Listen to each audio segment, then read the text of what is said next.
থেকে আপনি সঞ্জয় রায়। আজকে আপনাদের সামনে খুবই উপকারী এবং খুব মজাদার একটি টিপস নিয়ে হাজির হয়েছি। এই টিউটোরিয়ালের মাধ্যমে দেখাবো গুগল ট্রান্সলেটের একটি মজাদার ব্যবহার। তো হয়তোবা এর আগে আপনারা গুগল ট্রান্সলেট ব্যবহার করছেন মোবাইল পিসিতে। তো আজকে আমি আপনাদের ক্রোম ব্রাউজারের একটি নতুন ফিচার দেখাবো, যার মাধ্যমে খুব সহজেই একটি পেজকে ট্রান্সলেট করা যায়। তো চলুন দর্শক, কথা না বাড়িয়ে দেখুন কিভাবে আপনি গুগল ট্রান্সলেট দিয়ে একটি পেজকে ট্রান্সলেট করবেন। তো প্রথমে আপনার ক্রোম ব্রাউজার ওপেন করে নেবেন। আমার ক্রোম ব্রাউজার ওপেন করা আছে।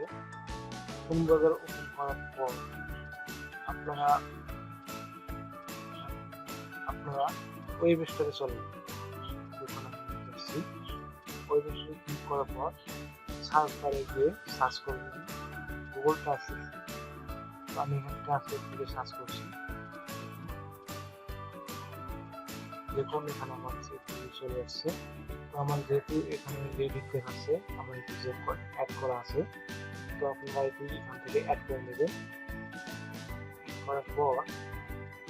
অ্যাড করার পর আপনারা যে কোনো একটি ওয়েবসাইটে চলে যাবেন। এখন আমি একটি ওয়েবসাইটে চলে এসেছি।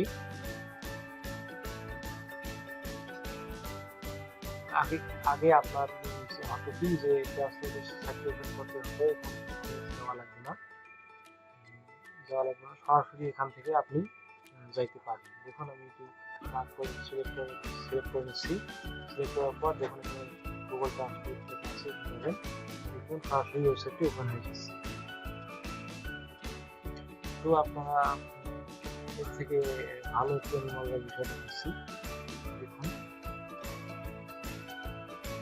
পুরো পেজটি যদি ট্রান্সলেট করতে চান তাহলে ডান দিকে দেখুন ট্রান্সলেটার গুগল ট্রান্সলেটের আইকন আছে, সেখানে ক্লিক করার পর এখানে ট্রান্সলেট দিস পেজ ক্লিক করবেন। দেখুন পুরো পেজটি সুন্দরভাবে ট্রান্সলেট হয়ে গেছে।